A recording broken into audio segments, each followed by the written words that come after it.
Times-Picayune, dated June 19, 1993.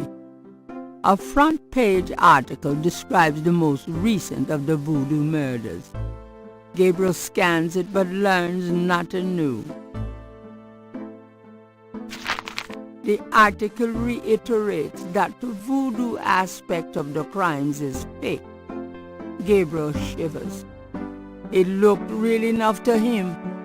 Elsewhere, there's an article about the history of Jackson Square, called La Plaza d'Armas. Under French rule, it was used for executions, firing squads, hanging, even impalement and breaking on the wheel. Yikes! Of course, these days it's mostly a hangout for tourists, street musicians and local artists. Gabriel also scans the Aquarius horoscope for the day. Chances of a dark star rising on this day. Do not trust your instinct. I feel a dark star rising, all right.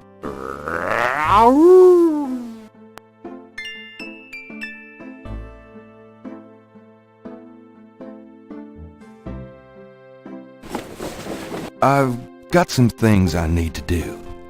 Uh-huh.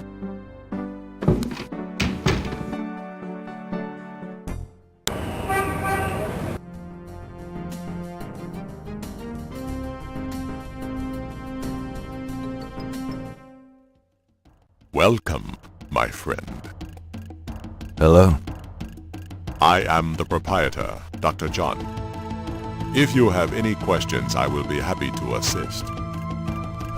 Great. My name is Nike, and I'll probably take you up on that.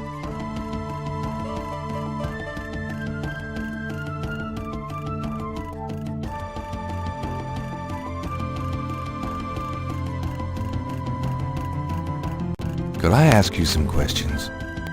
That is why I am here. What can you tell me about voodoo? Historical voodoo? Or the voodoo currently practiced in the city? What can you tell me about voodoo? Historical voodoo? What do you know about the voodoo murders? The killings in the newspaper? I know that they have nothing to do with true voodoo in New Orleans. What makes you think the voodoo murders aren't being done by local practitioners? Voodoo is a popular boogeyman, Mr. Knight, especially in New Orleans. Anyone can pretend to use it, just as anyone can pretend to be a black belt in karate, and for the same reason, to intimidate.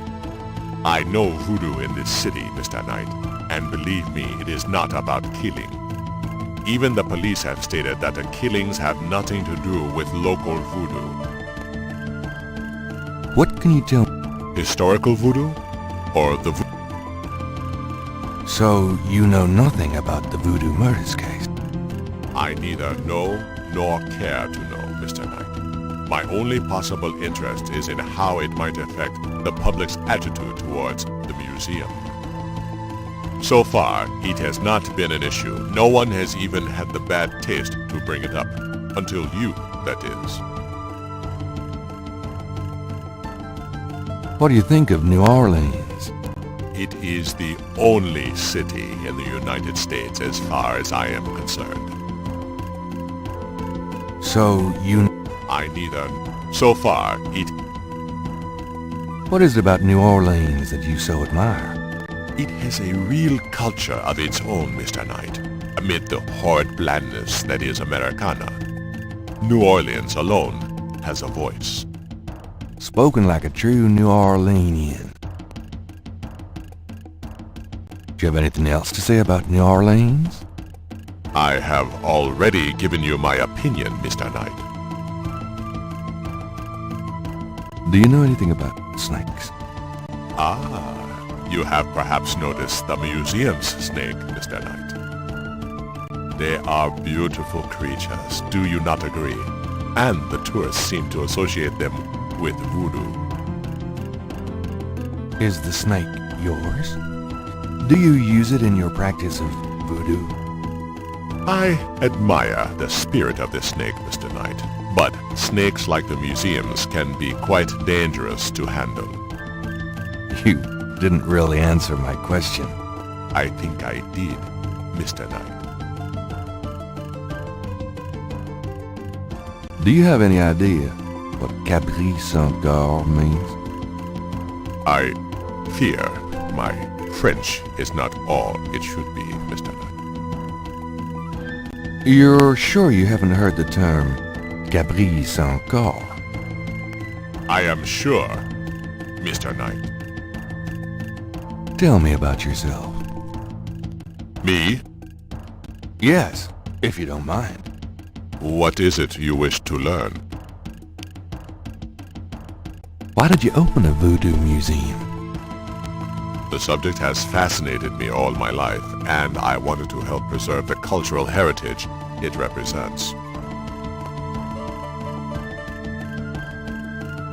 What kind of background in voodoo do you have? Let us say that I cut my teeth on it, Mr. Knight. It is in my blood. Do you do anything besides run the museum? No. The museum does not make me a rich man, but my material needs are simple. I prefer to focus on my one true interest in life. What are your own religious beliefs? My beliefs are too personal and too complex to discuss with a layman, Mr. Knight. Just tell me anything. I am originally from the West Indies myself, you know. Really? What brought you to New Orleans? I was drawn here for personal reasons. Just tell me anything. I am a vegetarian. Really? I can't imagine living without meat. That must be the hunter in you, Mr. Knight. Just tell me anything. I do not care for small talk, Mr. Knight. Actually, I can't think of a thing. Then, let us discuss something else. Tell me about historical voodoo. Very well. I will start at the beginning, Mr. Knight, and will go on from there at your prompting. Sounds good. As you may know, Voodoo is a grassroots religion formed by the mixing together of many different African tribal religions and Anglo religions, such as Catholicism or Protestantism. In other words, it is a religion born of the African slave trade, but African slaves were imported not only by the United States, but also into the West Indies where the French and Spanish ran plantation islands.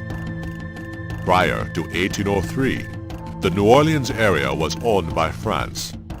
The French Creole in those days owned many African slaves. But the Creole did not permit their slaves to gather, giving no chance for Voodoo to breed here natively. The Creole also knew enough about the corrupted pagan practices of the West Indies slaves to ban the importing of slaves from that region.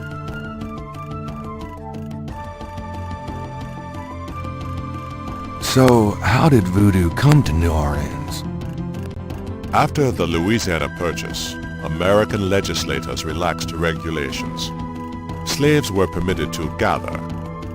The Americans also removed the ban on West Indies slaves. Around the same time, a slave revolt occurred in Santo Domingo, what is now Haiti. Between the lifting of the ban and the Haitian revolt, West Indies slaves began pouring into New Orleans. Some of them were free people of color, freed or escaped slaves. Some came with their white owners who were fleeing from the revolt. What happened when the West Indies slaves got here? They brought voodoo with them.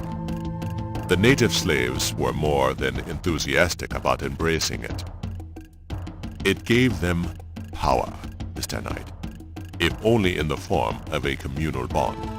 Among the first meeting places were the Bayou Saint John and the shore of Lake Pontchartrain. The early Voodoos were heavy snake worshippers, worshipping the one they called the Great Zombie. Tell me more about historical voodoo. By 1817, the voodoo activities were beginning to cause fear among the white slave owners. An ordinance was passed to forbid slave gatherings except in designated public areas at designated times. The time was Sunday afternoons and the place, Congo Square. The slaves and free people of color gathered to dance simulations of their voodoo dances right in sight of Creole society. Of course, they also continued to meet in private for the real thing. Tell me more about historical voodoo. There were a variety of kings and queens at first, voodoo priests and priestesses. But from about 1830, a single power emerged. This was a voodoo queen named Marie Laveau. Marie Laveau ruled voodoo in New Orleans for many years.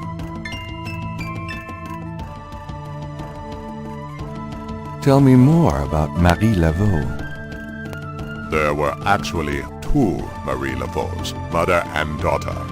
Most people thought they were the same woman. Her continued youth added to the mystique. The original, the mother, was also known as Widow Paris. It was she that began the empire. When the Widow Paris began to practice, there were many voodooans in the city. By 1830, she was voodoo queen of all New Orleans. Tell me more about Marie Laveau. The Widow Paris was a hairdresser for rich Creole ladies. She also paid household servants to spy for her. Between the two, she knew everything about everyone who mattered in New Orleans. She was not above using her information to appear psychic, to intimidate, or even to blackmail. You sound as though you admire her. For a black woman in the mid-1800s to gain power is an incredible thing, Mr. Knight. However she achieved it. Tell me more about Marie Laveau. She kept a pet snake, danced with it too. She held traditional voodoo ceremonies out by the lake. She took herself seriously, very seriously. But she was not above selling tickets for her events to curiosity seekers. She was not above using voodoo any way she could to make money, that is for certain. But if she had been in another line of work, in another age, that would have been interpreted as entrepreneurial genius rather than a sign of fraudulence. Hey, you don't need to convince me. I admire anyone that can actually make a living.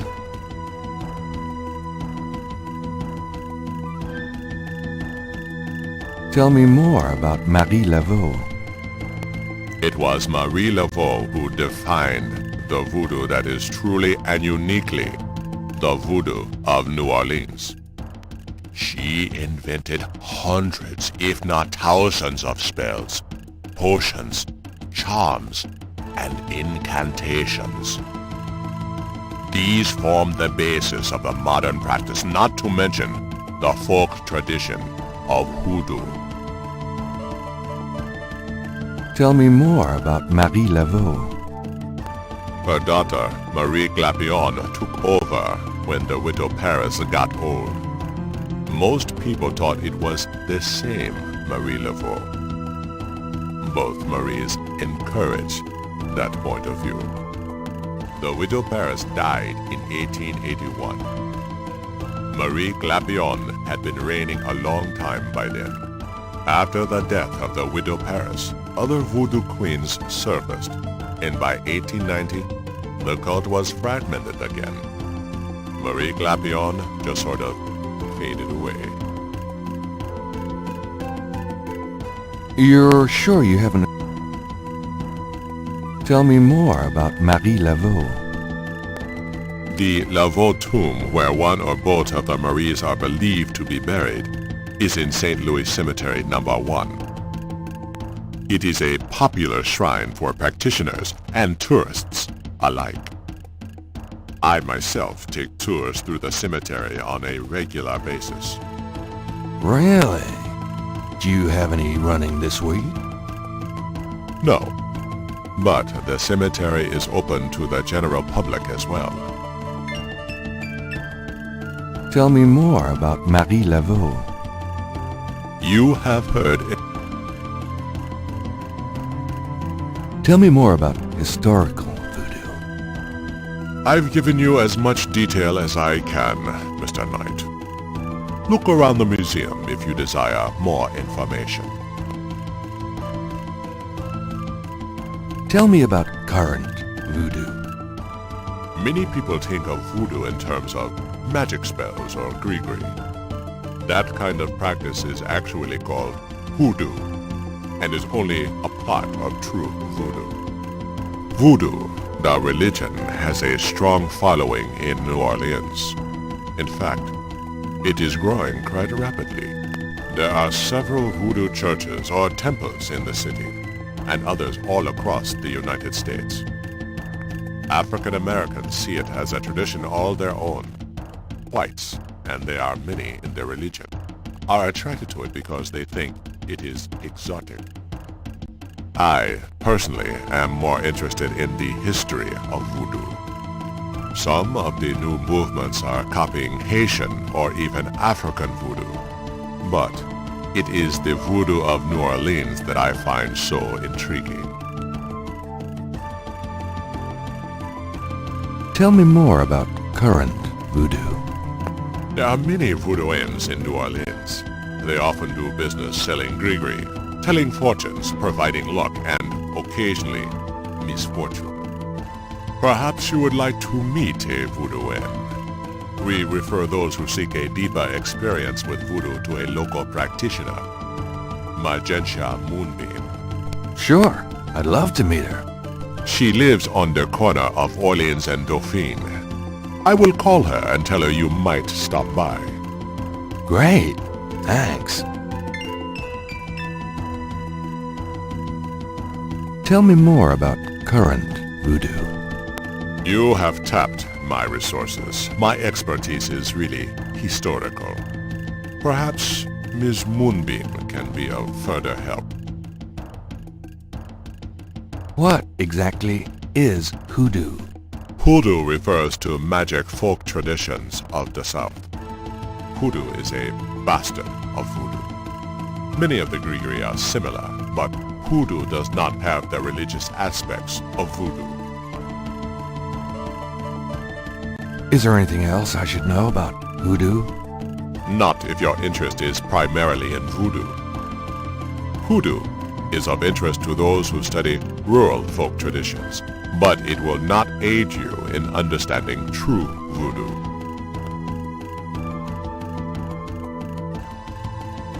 Is there anything else I should know about hoodoo? Not if your interest is primarily in voodoo. Hoodoo is of interest to those who study rural folk traditions, but it will not aid you in